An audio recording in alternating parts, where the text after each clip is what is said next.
There is a whole world of cinema to be discovered. You just have to overcome that 1-inch barrier known as subtitles. Welcome to a new year of that 1-inch barrier, a international cinema podcast with myself, Nicola Barrow, Josh Barry, and Kieran Griffiths. Gentlemen, welcome to the new year. A little inside baseball. It's not the new year just yet. But we're definitely not recording this immediately after our last episode. Because this has dropped January 1st. We would not be in a state to be able to record this episode on January 1st. So, but for you guys listening, it is the new year. So happy new year and welcome back. Thank you for joining us for what is going to be another great year of exploring international cinema. And before we crack into all of that, obviously, thank you for watching on YouTube if you are. Thank you for listening on all the podcasting platforms of your choice. If you could subscribe to them, if you could leave comments, ratings, that means a lot to us. And it helps other people find the show, helps them discover our show, just as we're helping you discover international cinema. Look at that. We are offering a service. But we're kicking things off this year with my pick. That we've circled back around to my pick here. And as has been stated on a few previous episodes, my favorite film of all time and the only film to feature on my favorite four, on my top four on Letterboxd, is Martin Scorsese's The Departed. Now, the reason for that, I will say, for me, it's my favorite of his films.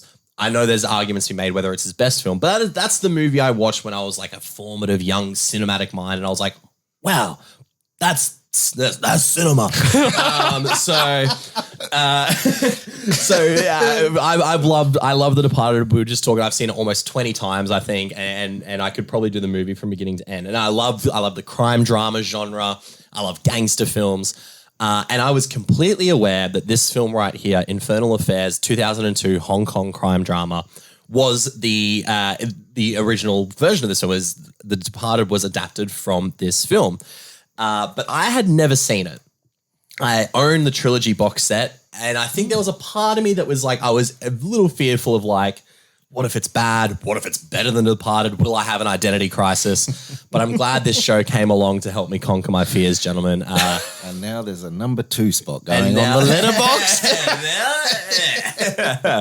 And it's The Departed. No. It's just The Departed and all 3 Infernal Affairs films. Yeah, that's what I was thinking. That'd be pretty good. So good. I might do that as a little bit. So, but we are talking about Infernal Affairs. So as I said, it's 2002 film, a Hong Kong crime drama. That is the story between a mole and a police. There is a mole in a police department and an undercover cop in a crime ring, and their objectives are the same: to find out who the other person is within their organizations. It's a fantastic crime thriller. The Departed is a fantastic crime thriller as well. But I was very excited to crack this down. It stars what we were just breaking down as we were doing some research for the show: Andy Lau and Tony Leung, who are the main 2 characters as Lau and Chan. Massive actors in Hong Kong, both have countless credits to their name. Basically, in the Departed comparison, the Matt Damons and Leonardo DiCaprio's of Hong Kong. But then you get Anthony Chow Sang, who plays Wong, and you get Eric Sang, who plays Sam, who are also massive stars in Hong Kong. So this is a smorgasbord of some of the greatest talent in Hong Kong cinema, specifically in the action genre, I guess, as well. Before we crack into Infernal Affairs itself, talking about just Hong Kong cinema in general, I think the most obvious thing that audiences would be aware of is the fact that so many people like Quentin Tarantino, have said that one of their biggest influences on their cinematic journeys and adventures is the fact that one of the greatest directors of all time in the action genre has come out of Hong Kong, and that is John Woo, who has his fingerprints not just all over Infernal Affairs, but a lot of Western action at the moment as well. So in regards to Hong Kong cinema, was John Woo probably the introduction to Hong Kong cinema for you guys, or are you still treading in the waters of this cinematic landscape, so to say? So I'm pretty new to the whole thing. The only John Woo film I've seen is probably not the best one to sort of really sell me on John Woo. No, it's Mission Impossible 2. Oh, fair enough. Yeah. Which is not just the worst Mission Impossible film, but it's a god-awful film in general. It's interesting because it is a very John Woo movie. Oh, yeah. But it doesn't necessarily match the Western culture that it is bringing Hong Kong cinema into. Now, Hong Kong cinema inspiration is in Western cinema, but this is like making white people do Hong Kong cinema. That's what Mission Impossible 2 is. And it's bizarre as well, not to sidebar too much, but it is a massive whiplash to go from Brian De Palma's Mission Impossible, which is like the spyiest spy film of all the Mission Impossibles before it gets more actiony. Yep. So you go from that, and then you go to John Woo's Mission Impossible 2, which opens with long hair Tom Cruise, like rock climbing. Yeah, one's hanging off the rocks with one hand on fire. And then he throws his sunglasses at the camera and they explode, and it's just the cheesiest shit you've ever seen. But I know John Woo has done some good films as well. Absolutely. And I know the sort of trademarks of his style, like the slow motion, the black and white, the editing styles. The sweeping orchestral melodramatic music. Yeah. And doves. Birds and doves are a massive part of John Woo. Yeah. Cinema. But like when I look at his filmography, like my dad was a big sort of not just John Woo fan, but loved sort of Asian action cinema in general, not just Hong Kong cinema. And I remember watching things like Hard Boiled, which is probably one of his most famous films. It's iconic for the hospital shootout, which is these big long takes, and it's overtly over the top, explosive and stuff like that. And that to me is sort of where I see the influences of John Woo come into cinema, is that bombastic action scenes with this sweeping orchestral music and very sincere melodrama is very much a staple of those films. Stuff that we definitely see in Infernal Affairs, which, this was an interesting film for me, being such a lover of The Departed, but I definitely went in with an open mind of it being primarily a Hong Kong cinema film as well. And the initial thing I'll say at the top is that it is incredibly tonally different to The Departed. I actually see them as two completely different films that have the same storyline, and I had a fantastic time watching it because I thought it was a hell of a lot of fun. Yeah. It's directed by Andrew Lau and Alan Mack, so co-directors on this who both have had long histories in Hong Kong cinema as well. So this is first time for me. First time for you watching Infernal Affairs? First time for me, and just quickly on Andrew Lau, served as the cinematographer for Wong Kar-wai. Okay. Yeah. Makes sense as to why. That's sort of Hong Kong cinema to me. Yes. I'm That's not so sure. funny, actually. Yeah. Like I'm In the Mood for Love. The action side of Hong Kong mine's cinema. probably been more the dramatic stuff. Interesting. Yeah. Because Wong Kar-wai is obviously like In the Mood for Love, Fallen Angels. Yes. Yeah. So I've seen quite a few of those, and then this, but I don't know if I've actually seen any John Woo. The Hong Kong. So and for John Woo for Hollywood, there's Mission Impossible 2, there's Face Off, there's Broken Arrow. Face Off, which I do genuinely think is like one of the greatest. It's a great film. Greatest films ever Take made. his face. But then he also did Wind Talkers and Paycheck, and then actually went away from Hollywood for 20 years and came back this year with Silent Night, which I'm not going to say is a good film. But It's a film. It's a film, but it has all the staples of a John Woo film, and the finale is pretty damn fun. So, so it's funny. I was definitely brought up on action, crime, Hong Kong cinema, drama for yourself. And then how about your relationship with Hong Kong cinema? Very little. I mean, I'm aware of Wong Kar-wai's stuff. It's been on my radar for a long time and on my watch list for a long time. Aware of John Woo, like I said, only film I've seen is Mission Impossible 2, which didn't exactly sell me on him, but I know how much of an influence he's had on directors like Tarantino, like you said. So it's one of those things like, I should definitely check that out at some point. Hong Kong cinema, it's a bit of a blind spot for me. So I was excited to, dive in with arguably one of the most well-known films from there. And like you said, there is a stacked cast. Yeah. Andrew Lau is a pretty prolific director from there. So yeah, it was a nice introduction for it. I guess quickly talking the elephant in the room of it being obviously the inspiration behind The Departed as well, is that we were quickly talking about the fact that obviously I saw The Departed before seeing Infernal Affairs, but you had seen Infernal Affairs, and it's Kieran as well, The Departed before Infernal Affairs. Yeah, so you had seen Infernal Affairs before The Departed came out. You saw Infernal Affairs in cinema. At the cinema. Hell yeah. Hell yeah. I feel like this podcast is just an opportunity to make Josh feel bad about how old I am. Reminiscing on the good old days. Totally. When we're not recording, he tells us to get off his lawn. Who are you guys? What was that experience like seeing cinema for the first time? Amazing. Like amazing. Yeah. I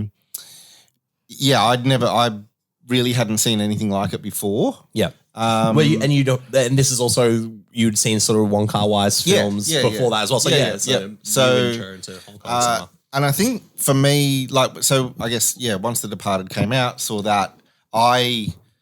that second, I knew the story. Yeah. And I think the big thing with watching this the first time was what is going to happen here. Yes, totally. Yeah. Kind of also who's who, which corner they in. Like, you just, Unsure. for me, I remember quite vividly up until the 3/4 point or something, really who's aligned with who? Yeah, like, who's going to betray who? Yeah, and being really confused about the whole thing. In a good way? In a good way. Okay, good. In a really good way, yeah. Because it's that sort of story, right? It's about moles. It's about moles investigating other moles. It's about corruption in the police force. I believe quickly there was something you found out about, because obviously Hong Kong was up until 1997 a British colony, or colonized by the Brits. Yeah, so I mean, not to put the Brit on the spot. Sorry, but make me apologize for all of my country's sins. It's going to be a long episode. But there is something here that I was reading about how Infernal Affairs is sort of thematically a commentary on the identity crisis suffered by Hong Kong's residents, who were kind of dealing with the colonization of the British and the reunification with mainland China, and how the identity crisis suffered by the two main characters was kind of a parallel for that. Yeah. I don't know how accurate that is and how much of that it was intentional, but it makes sense because you've got this country that's, coming out from under, British rule, and reunifying with mainland China, and how that would affect the people living there. Yes. So it makes sense, because the characters sort of begin to lose themselves and lose their sense of identity and are trying to work out who they really are. Yeah. So, maybe that was intentional, maybe it's not, but I can definitely see how you can make a case for that. Yeah. Absolutely. Yeah. And I think that's part, the movie does feel quite thematically rich. Like, even if I didn't think about it in that sense until you brought it up, but I think the reason the story works so well and you're so invested into those characters is for that reason. There's actually a lot of substance underneath this, what could be just a surface level crime thriller, right? Yeah. The other thing with this film that I think, I don't want to compare it to The Departed too much, but this movie is an hour, 40 minutes long. The Departed is 2.5 hours long. Yep. This is a rapid pace movie. This movie, for lack of a better term, is not fucking around. No, it's lean. It's lean. It starts explosive. It maintains that momentum all the way to the end. It does, and I think that's why I had that experience at the first time. It doesn't give you a minute to think about, hang on, are they working for them? Are they, so you're only able to go off the information that's just constantly bombarded to you as well. So I think that's the really interesting comparison with The Departed as well, is that you've got essentially the same plot. Yep. Spread over an hour and 40 minutes or 2 hours and 30 minutes. And I think neither is better than the other. I think Infernal Affairs and its very short runtime work in some ways, but there are things that I dislike about it. Yep. And I think The Departed's quite long runtime has some really great moments in the way that it's able to flesh out characters and provide a bit more background information, but it does feel a bit more sluggish. So I think it's interesting. I disagree. But the biggest thing I think you bring up there is the characters, right? There's actually not that much character development in Infernal Affairs. You don't get time to, I should say, you get an hour and 40 minutes to learn about these characters, but you get to learn about these characters over a 10-year time period, ultimately. So you are just finding about who they are in that moment of that part in time, whereas The Departed takes time to flesh out the rise of, when Leo becomes an undercover cop and has to go to prison and sort of his integration into Jack Nicholson's gang, and then Matt Damon's rise in the police force and how he becomes one of the most, revered and respected police detectives, while also being a mole for the biggest crime boss in New York. Whereas in Infernal Affairs, we kind of just see a young Lau at the beginning and a young Sam a younger Sam at the beginning, who's kind of just like, congrats to all my police officers. You're all going to the academy and I can't wait to be part of all this corruption with you guys.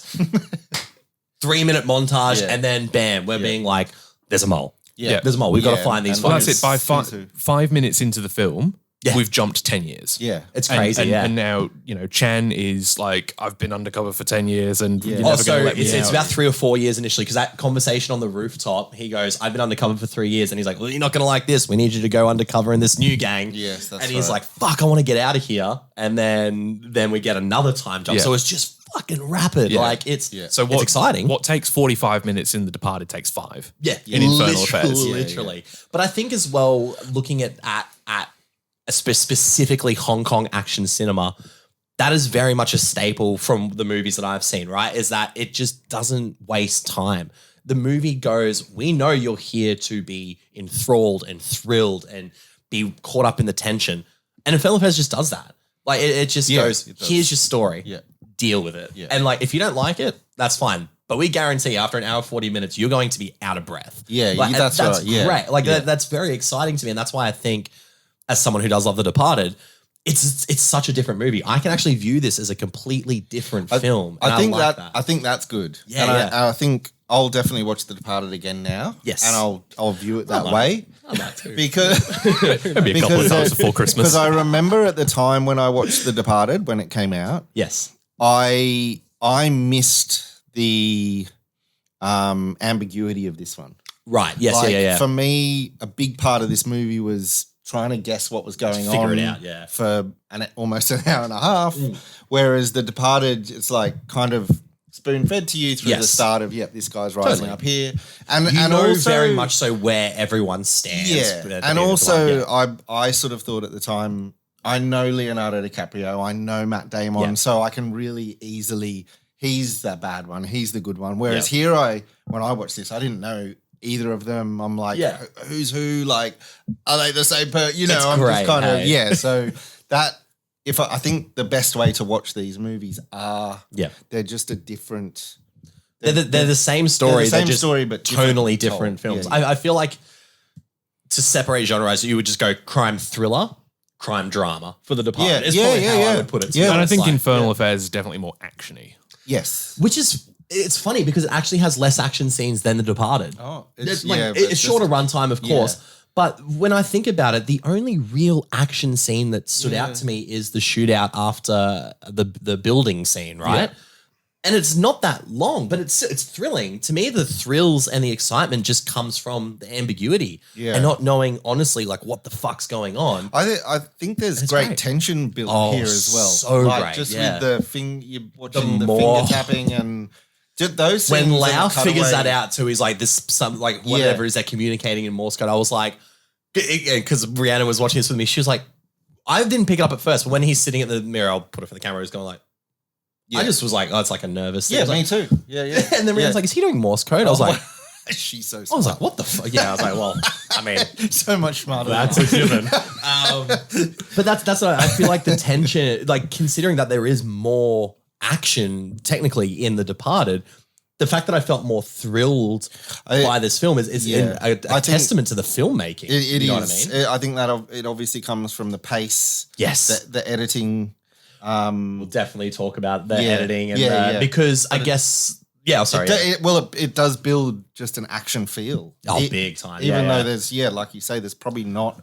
It's so funny because then it feels like there's almost no release until the end. You know what I mean? So like as a good action film would build the tension and then you get a scene, even like think like the John Wick films, which are definitely heavily inspired by Asian action cinema. Yeah.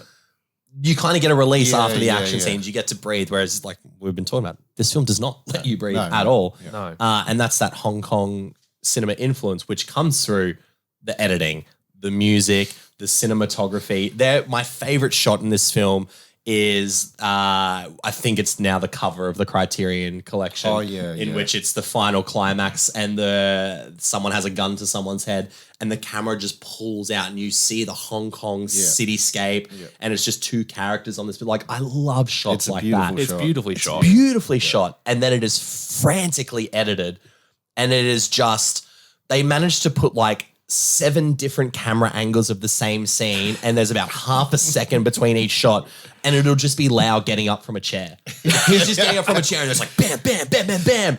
And then the music is like and I was just sitting there going like, holy fuck, this is great. I'm pumped. I was like, it's literally cinematic cocaine. Like that's what it is. Yeah. But that to me, like having watched so many John Woo films and things, is that the editing and the music is such a big part of what makes these films so exciting. Is it over the top and is it completely fucking ridiculous? God, yeah. It's in no way is it. It's absolutely emotionally telling you how to feel right now. It's like, you want to feel energetic? Here's your fucking energy. You know what I mean? And that's really exciting. Yeah. So how did we feel about the editing and the music choices of this film? I think I'd feel probably very differently had I watched it 20 years ago. Yeah, for sure. Yeah. You know, and assuming I was the same age and not 5. I'd show a 5-year-old this. Yeah, sure. I'd have probably loved it. That's true. But now it's there's a lot of really cheesy stuff. Like there's a lot of like slow-mo. Yes. A lot of like, you know, changing to black and white, a lot of like crossfades. We've got to fade talk about black. some of those black and white scenes, man. Like the music choices, like, you know, character will get shot like in a really dramatic moment. It'll have like the weirdest song It's like playing. an angelic score of being like, this person's going to heaven. It's like funeral music. Yeah, it's like, would I have chosen that? Probably not, but I think that's very typical again of like John Woo and very Asian melodramatic action cinema. Yeah. It's like action soap opera basically, right? There were definitely times where I felt like I was watching a soap opera. You know, in that same way that Twin Peaks is very much like a soap opera. Yeah. This felt very melodramatic soap opera-y. It's like, oh, it's just like Asian Home and Away. That's great.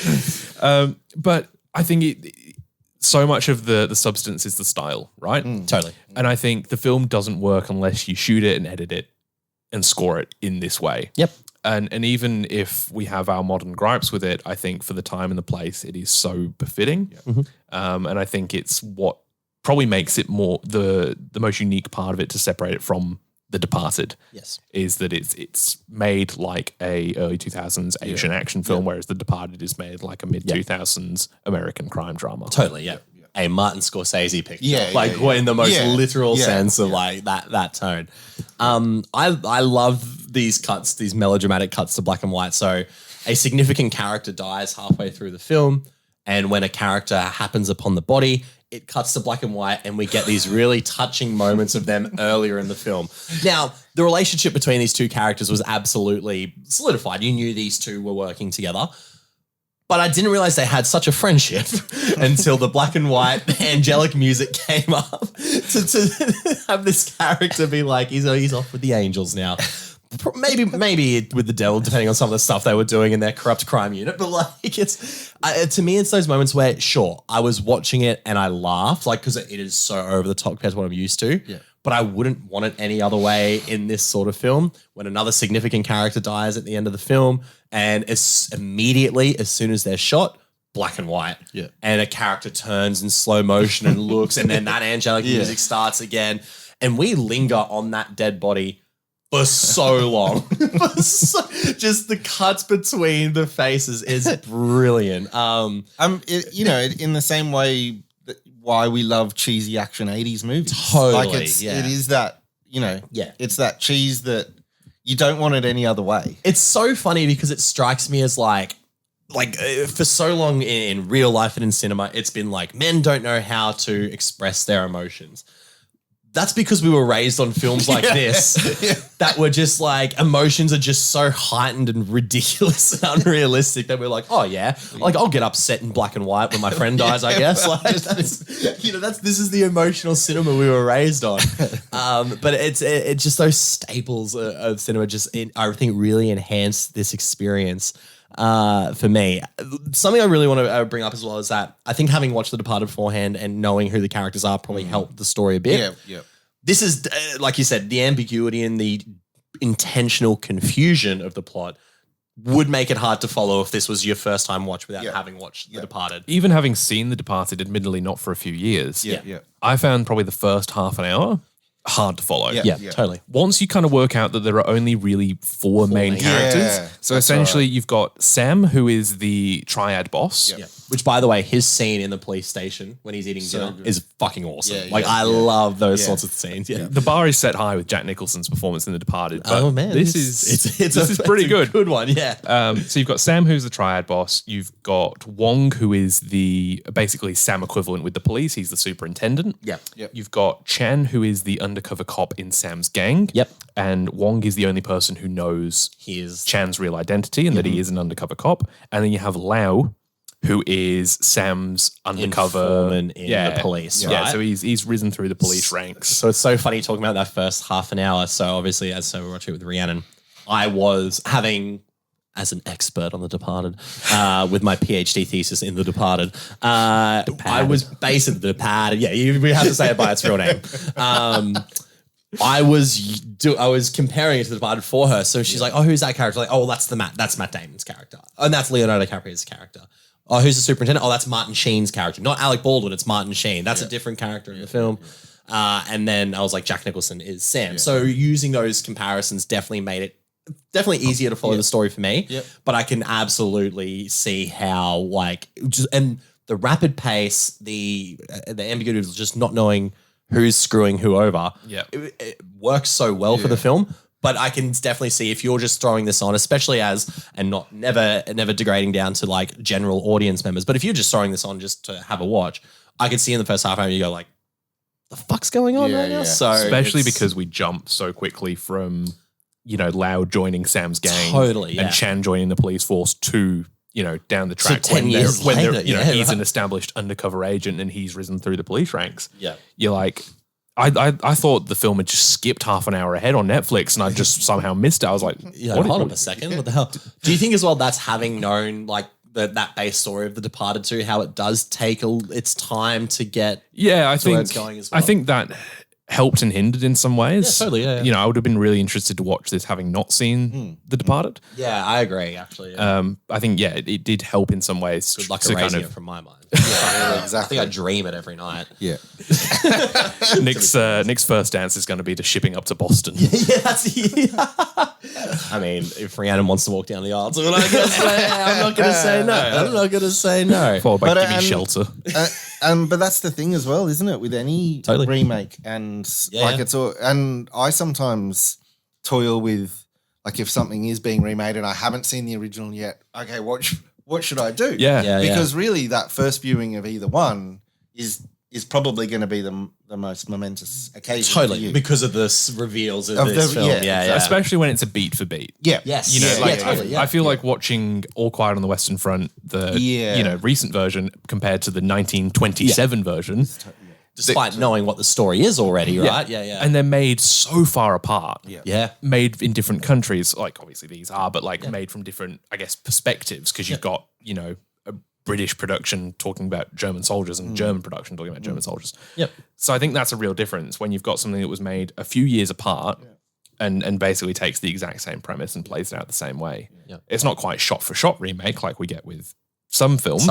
Psycho. Yeah. At that point, just watch the bloody original. Watch the original. Psycho. Yeah.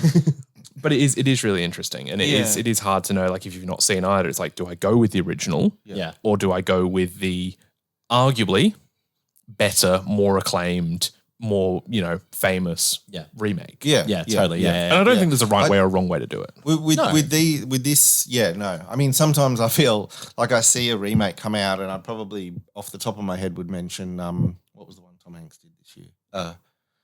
It's a man called Ove. Oh, man called Ove and man called Otto. Yeah. When they released a trailer for that, I was like adamantly on my Instagram saying, just watch the original first. Because it's an amazing film. Totally, yeah. And I could kind of... Have you seen A Man Called Otto yet? I did. And what was your... It's okay. But it's probably not as bad as I thought it was going to be. No. But it's certainly not in any realm of the original. We all know Tom Hanks needed a win after Elvis, so... Yeah. Another recent example, though, and a film that's probably going to get covered on the show at some point, the French film The Untouchables. Right, exactly. Which is remade I've not as... seen the remake. No, neither. I can't. Remade as The Hart Upside. and Bryan Cranston. I can't do it. I love that original. The original film's awesome. It's one of my Untouchables. favorite films. Yeah. And I just can't imagine what bringing it to America is going to achieve. No. And then there was The Guilty, which came out recently with Jake Gyllenhaal. I was also an advocate for everyone to watch the original. So the original Guilty, fantastic. So good. Jake Gyllenhaal's Guilty is the same movie with more yelling. Yeah, you're like right. That, and that's no, it. You're right. I think there's it's annoying when an actor thinks yelling is an Oscar. You know what I mean? And it took away. There was no tension in that movie. There was no. Whereas the original, The Guilty, is fantastic, and it's so much more harrowing and brutal. The argument for The Departed for me is that the completely different setting of New York crime, which has an established, staple hold on crime films, I think is adapted so well. That's why I generally feel like they're two different movies. Yeah. You sure you've seen it 20 times? Yeah. It's Boston, not New York. Boston. It's all Eastern America. It's all the same. It's all the fucking same. It's all the Americas.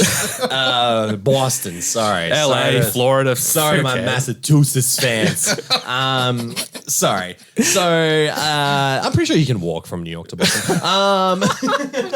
It's just a neighborhood of New York, right? It's just a neighborhood. It's just part of the 5 boroughs.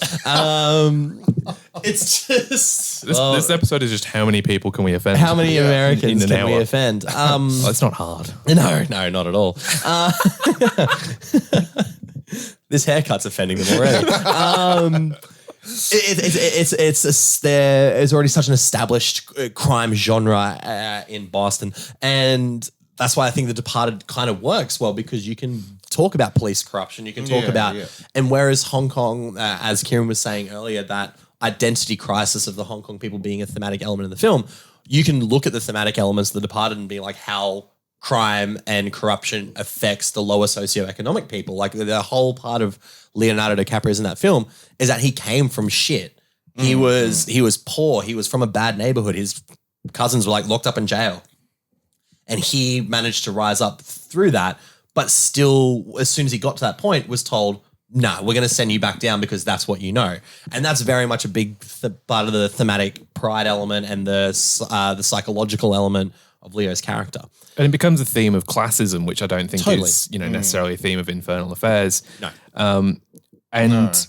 As well, I think The Departed adds different things. I would say there's elements of Infernal Affairs, especially when Lau, we see this massive apartment that he has and all this new technology and stuff that he's getting in and whatnot. The speakers that Chan sells him. The Chan, which is such a great scene. I love that. Right, and then they do not see each other again until the end of the film, and I fucking love that. Yeah, so the two main characters interact at the start of the film unknowingly. Just so inconspicuously. Like, it's brilliant. And even watching the film, you kind of go like, oh, okay, like, it's that. That's Chan. Yeah. Oh, yeah, that's Chan.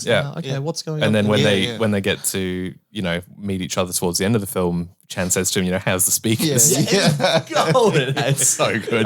But I think The Departed adds some things. Obviously, we get the addition of Alec Baldwin and Mark Wahlberg's characters, who I think are a great addition.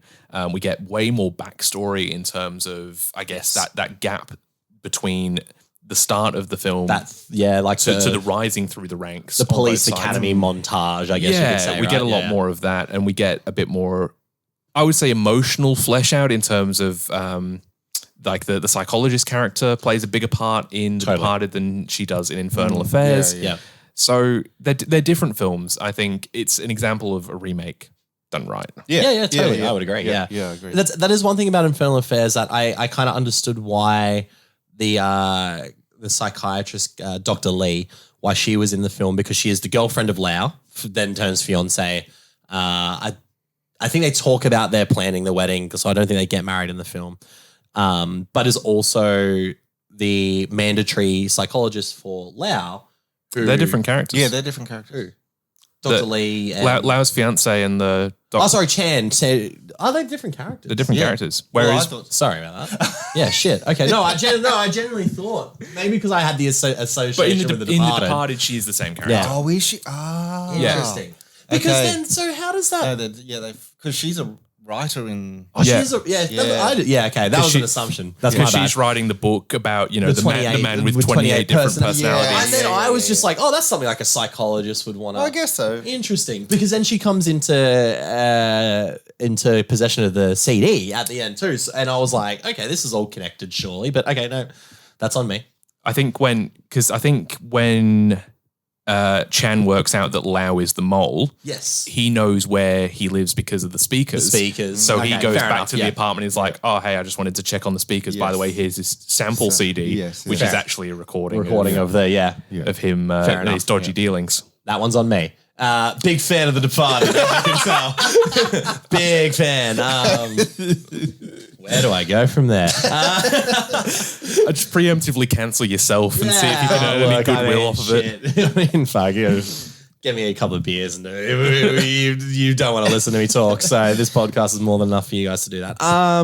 So they changed that in The Departed. Yeah, so it's the same character. Because Vera Farmiga's character is Matt Damon's girlfriend and the psychologist who's looking after. Yeah, right. Which again is a different relationship in this film because even though it's mandatory psychology for Lau, for Chan, he just goes there to sleep.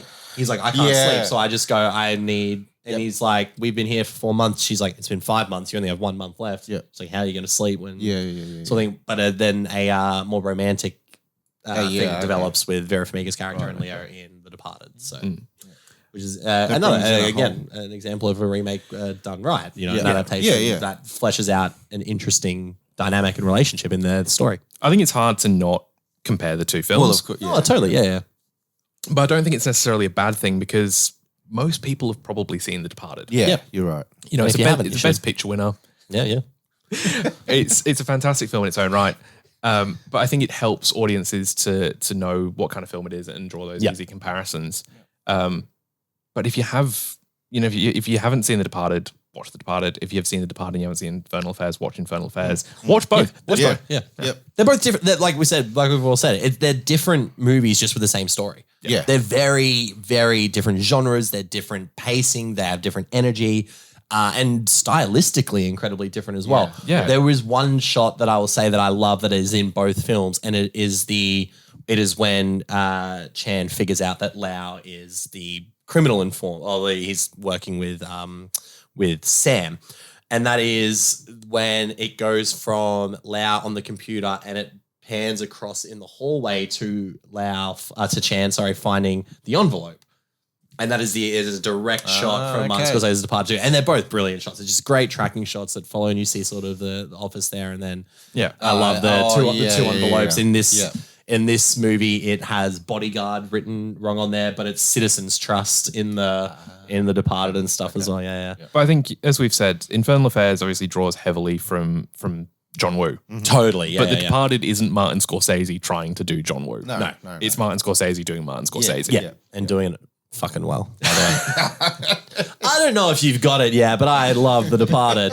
But yeah, and I think as well that direct influence from John Woo on this film and Hong Kong cinema as well.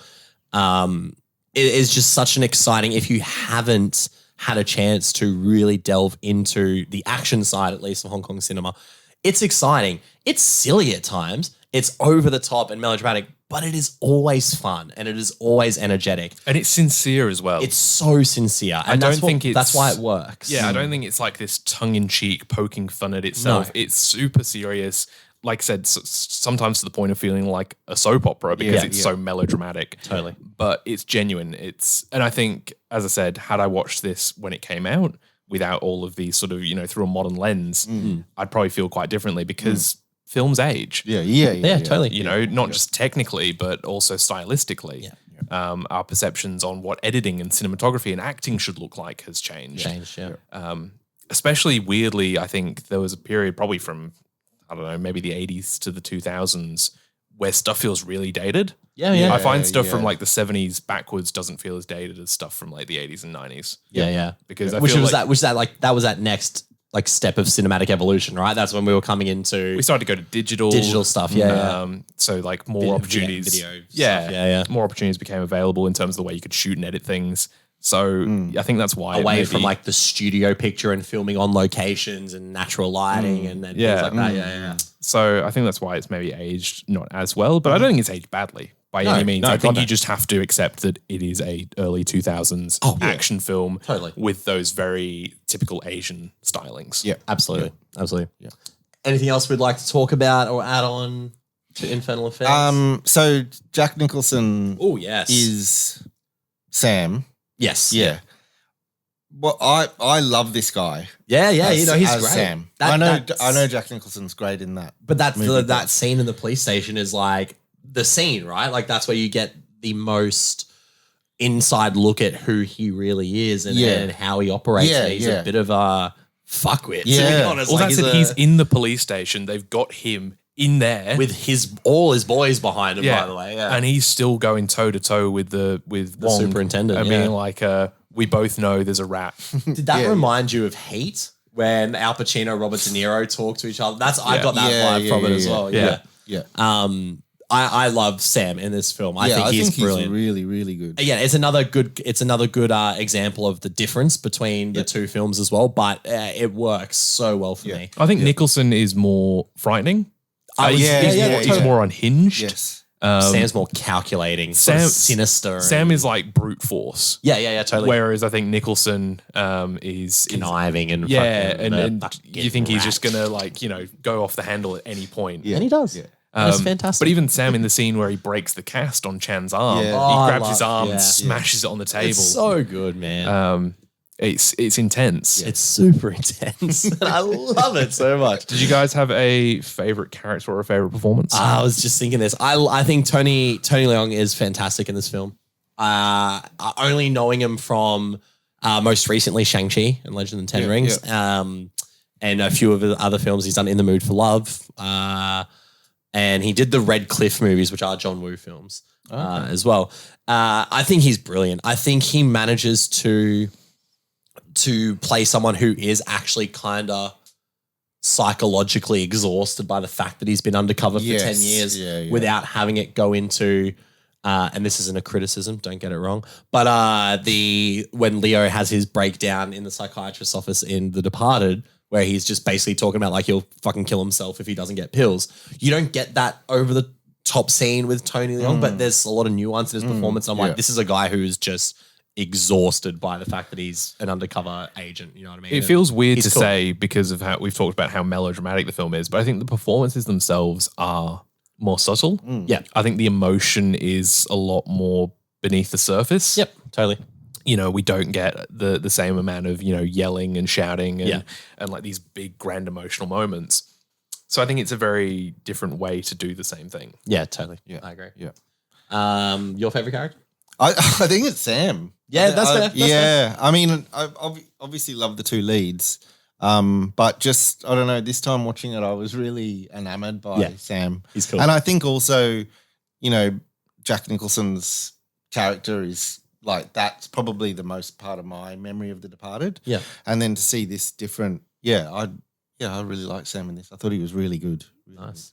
Good. I'm with you. I think Tony Leung as Chan is phenomenal. Awesome in the film, yeah. I think he's got a bit more complexity and depth than what Andy Lau's character of Lau Kinming has. Because I find that Lau's obviously got a lot of conflict in there, and that he's been in the police force for so long and risen through the ranks that he no longer wants to be. No, he's done well, right, for himself. He's got this nice life. He's got his fiance. He's risen through the ranks, and he wants to break free of it. And he sort of has that opportunity towards the end of the film until he's uncovered as the mole. But I think the way that Tony Leung sort of balances that real crisis of identity and not knowing who he is and what he does anymore, and knowing that there is only one person in the world who can prove that he is really an undercover cop. That's scary. And he shows it brilliantly. And he's threatened with that. He's like, okay, I'm done. I'm done being undercover. I want to get out. You can't make me do it anymore. And he goes, well, I can, because I'll just delete the file that says you're an undercover cop, and then you're just another criminal. That's so good, man. It's so fucking good. So I'm excited. It's such a good story. It's a great story. It's a relatively simple premise, that spy versus spy sort of thing. Yeah. It's just done, but it's done really almost to perfection, to be honest. It's done really well. And I think, it makes sense that Andrew Lau, the director, one of the co-directors, was a cinematographer for Wong Kar-wai, because Wong Kar-wai's films are visually stunning, beautiful looking, and this is a great looking film, which we don't often get with action. No, totally. It's very much a secondary, it's an afterthought with action films. Well, normally it's like a point and shoot, make sure you get the big explosion in the shot. Don't give a fuck how it looks, just make sure you get this expensive explosion in the shot, right? But again, I feel like that's a very John Woo thing, and that's something that we've seen with the John Wick films. I think they're all, obviously just 2 hours of non-stop action. Chad Stahelski, the director of the John Wick films, talks at length about how much Hong Kong cinema and Asian action cinema has influenced the film, his films, Yeah, and it's so evident. I mean, they're great looking films as well. And I think Infernal Affairs is a great looking film. It is, Whereas The Departed, not that it's a bad looking film, but it's not a super stylistic film. No, it's Martin Scorsese style, right? And he has a distinct style, and then you get your occasional... You get those Martin Scorsese sweeping shots into a character and you go, wow, that's great. But they stand out because it is, it's a good looking film. Yeah. But Infernal Affairs is a great looking film. Yeah, totally. You know who it does remind me of a bit? Nicholas Winding Refn. Yeah, I get that. Yeah. Like watching stuff like Drive and Only God Forgives. Lit sort of. Yeah. And the color grade. The color grading in this I love. There's the scene where they're listening in on the drug deal with the Thai drug dealers. I fucking love that scene. And like honestly, it always feels like it's half the movie, to be honest. Like, it's a great scene. But the color between the room where the cops are and the room where the drug deal's happening, like two completely different color palettes. Yeah. And it's so striking. And I feel like an American film wouldn't do it because it's just a bit too visually out there. Yeah. But it's so good. And it really helps to sort of set the tone and the mood for each place. Because they're so visually different. Yeah. Like one's got this really sort of like cool blue tone and the other one's like quite green. And it's quite striking. Yeah. Well, I'll quickly elevator pitch this. The Departed is the best movie ever made. And if you want to watch the film that is the foundation of the best film ever made, it's Infernal Affairs. No, it's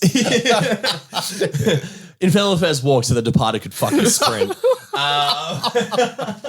No, Infernal Affairs is brilliant. It's a high octane, intense thrill ride that doesn't always, it uses action sensibilities to tell a thriller story. It doesn't have to use insane gunfights to be an exciting, tense film.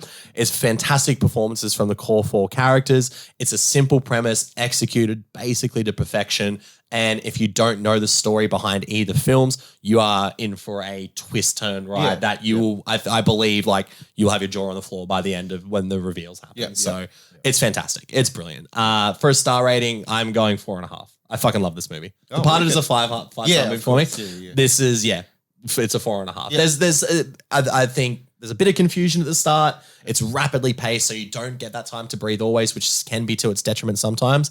But fuck me, I love this. I thought this movie was great. Yeah, I'm the same, 4.5 for me. It was. I just had a look at my IMDb. I just looked at Kieran as you said. I was like, okay. And I gave it that years ago. And watching it, for me, it holds up. And nice. Well, so much so you've just bought the Criterion. I have, set of it. I'm actually really keen to now. Once that to see finish because it's a trilogy. Finish the trilogy. Yeah. It's 4. Yeah. Well, which again? What was that? 4. Which again in a year it'll be. It might be 6 stars. Who knows? It's that's a high rating. That's for you. High rating. Yeah, because you don't give 5s on first views. No. So the highest you could give is 4.5. It's 4.5. Yeah. 4.9. So 4. It's a 4 for me, and it's a pretty solid 4. I think. Totally. Yeah. There are elements I love of it, but I do think it's a little bit too fast-paced. It's rare that I watch a film and I go, I wish that was longer. Considering us on this podcast always talking about how much we love the 90-minute feature. Like, it's 100 minutes. So But this could have been 2 hours for me, and I would have been happy, and I think I would have liked to have seen a bit more of that build-up. I think it could have held this pace for 2 hours too, without feeling exhausting as well. But I would have liked to have got to know our characters a bit more before they get to their, current positions. Yep. I did find it a little bit too breakneck at the start. And it is hard to look past a lot of that sort of cheesy early 2000s stuff. And that's purely a subjective thing. That's nothing against the film because it is a product of its time, its place. But just for me on a personal level, some of the music choices after death. I would love to see some of your reactions to other Hong Kong action films. I think I absolutely think you'd enjoy them, but I think you'd have the same criticism. I feel like we need a John Woo night. We might need a John Woo night. We might have to do a John Woo film on this podcast. Do you think? And I don't want to talk about what the twist is because there are still some people who haven't seen either of these films. But the twist is obviously a big part of both films. 100%. Yep. Do you think knowing the twist? And this is probably more a question for you, Nick, having not seen Infernal Affairs 4. Do you think knowing the twist lessened the impact of the ending. God, yeah, absolutely. And especially because I've seen The Departed that many times. I feel like I would have been more shocked if it did a different twist. And I didn't know if it was going to do the same thing The Departed did. But when a certain character who hasn't been really introduced before does turn up, I kind of went, oh, okay, they're going to do what I think they're going to do.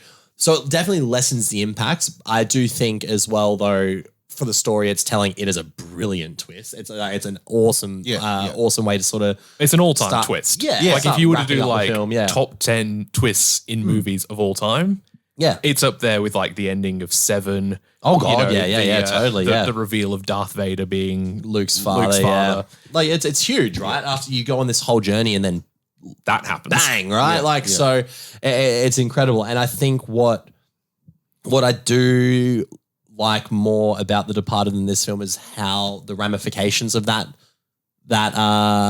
event, I guess you could say, when in The Departed a certain character talks very highly of someone and recommends people for medals and stuff, and you kind of go, you're a fuckwit, man. Like you hate that person even more now. Whereas I'm glad they didn't do that in Infernal Affairs because the character and the journey they go on, it wouldn't have matched if that was the case. However, there is a smug look when they come out of the elevator, so to say, and reveal themselves. I won't say too much, but I like the way it went. But it definitely lessened the impact, but still fantastic. Fantastic twist. Yeah. Did you miss the lack of a, obviously we've compared all of the Departed characters to the Infernal Affairs characters. Yeah. Did you miss the lack of a Alec Baldwin and a Mark Wahlberg in this? I didn't miss it because they're absolutely products of Boston. Maybe not. Maybe fuck yourself.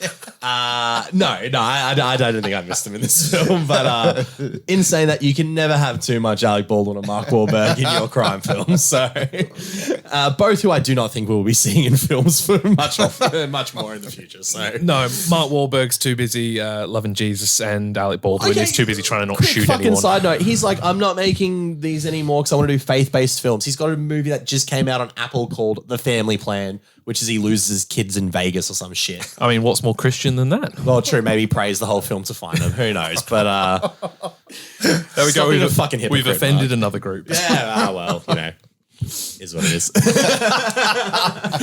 You'll either listen or you won't, I guess.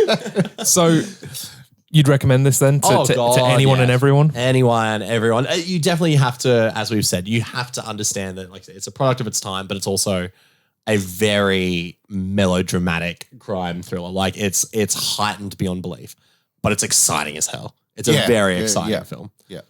I think there's layers to it as well. Yeah, totally, I think there's themes that are being explored there. It's more complex than it initially presents, I guess. Yeah.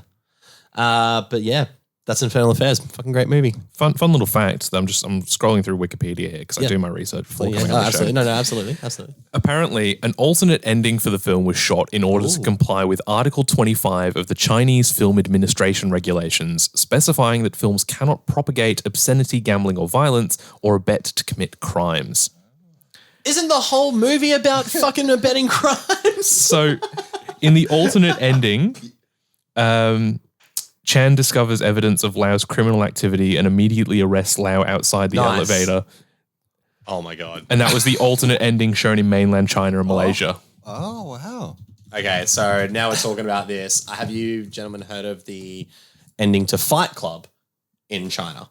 No. I know that there's an alternate ending, but I don't know anything more than that. So the original, this is a bit of a tangent, and if you want to stay on board and listen, we appreciate it. But there is the ending of Fight Club in China, of which we watched Tyler Durden, the narrator. The narrator basically killed the part of Tyler Durden that is him, and then watch all the buildings blow up right at the end of the film. But I should have had this ready to go, but I need to find the quote. God damn it. Pressure's on. Yeah, it really is on, isn't it? Basically, it cuts before that. And here we go. So it was changed for Chinese release because of the same censorship thing. It doesn't want the people of China to think that doing what Tyler Durden did was right. Funny, there's a whole fucking movie about that. It's called Fight Club. And then, so through the clue provided by, and this is text at the end of the film. Oh. Before everything blows up. Like they stop the bombs going off. Through the clue provided by Tyler, the police rapidly figured out the whole plan and arrested all criminals, successfully preventing the bomb from exploding. After the trial, Tyler was sent to the lunatic asylum, receiving psychological treatment, and he was discharged from the hospital in 2012. And that's how it ends. And then directed by David Fincher. Oh my God. So the Chinese censorship is a big, and that's why I think Hong Kong cinema is also kind of like it's like an antagonistic sort of thing to Chinese censorship as well, which is quite interesting for. I think it's just an interesting country in general because of the fact that it was, colonized by the British up until the 90s. English is still a language used in, I think, like politics and business and things like that in this Hong film Kong. At points. Yeah, right? they do say things in English, but it is, a Chinese. I don't know what you call it, territory or whatever the technical term is. Totally. So I think it's just a really interesting country in that regard. Especially, in 2002, so they'd only just come out of that is not British colonization. And I guess however many years it took to make it makes sense that identity crisis thing was a big thing. A big theme in the film. So. But that was Infernal Affairs.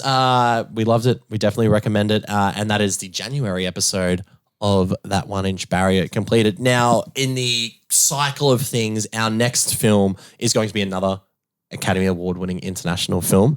Obviously, the success of All Quiet on the Western Front. Thank you all for that. You all loved that episode. So we're going to continue on.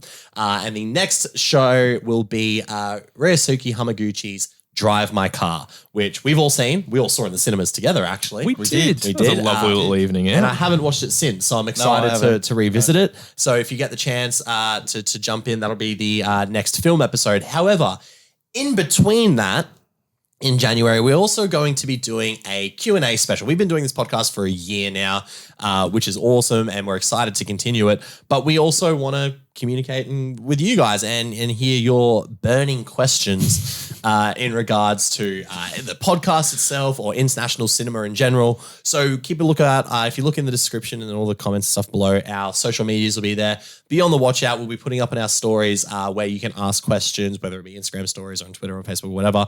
You'll find a place to ask questions. And we're going to do a special episode where we talk about or we answer your questions through there. So in short, Q&A episode. Elevator pitch. Long elevator coming up. Q&A episode will be next. It'll be coming out in a couple of weeks. And then the next film will be our next International Oscar Academy Award for International Film Oscar. Film. 2021's. Before we get back into Drive My our Car. picks. Before we circle back to Josh for his pick. So, which we will reveal. Not now. Not now. Keep an eye out. Oh, maybe, you know what? Someone asked the question, what's Josh's pick? And we'll reveal it Is on it the because next we're keeping it episode. a secret? Is it because Josh hasn't thought of a film? Who knows? Is it because that episode will probably come out February, March, and it's currently December? Who knows? Who knows? The magic of cinema. How many of the other Oscar nominated have you seen? Just the one? We saw Flea together. In 2021, we saw Flea, saw Worst Person in the World. Yep. So I haven't seen The Hand of God, and I haven't seen Lunana. Yep, okay. I've only seen Worst Person in the World. Yep. Okay, cool. But Worst Person in the World was one of my favorite films from that year. Same. Yeah. So it's going to be really interesting to see. And we didn't see Drive My Car till 2022. Didn't get released in Australia till 2022 as well. right. So So it'll be interesting to see what I think should have won Best Picture that year. Another bloody 3-hour film. how good? We got a bit of time to watch it. It's all good. Japanese film. So excited to crack into We've that. just been to Japan. been. I know. We're doing. I've seen all of those now. Oh, you've seen Lunana as well? I did. I watched it recently just because that was the only one I hadn't seen. There we go. And I thought I may as well. He's a man of culture. He's a man of the world. Happens when you've been alive that long. On that lovely note, thank you all for watching. Make sure you like, subscribe, wherever you're watching or listening to us. And we'll see you at the Q&A episode in a few weeks. Thanks, guys. See ya. Thank you.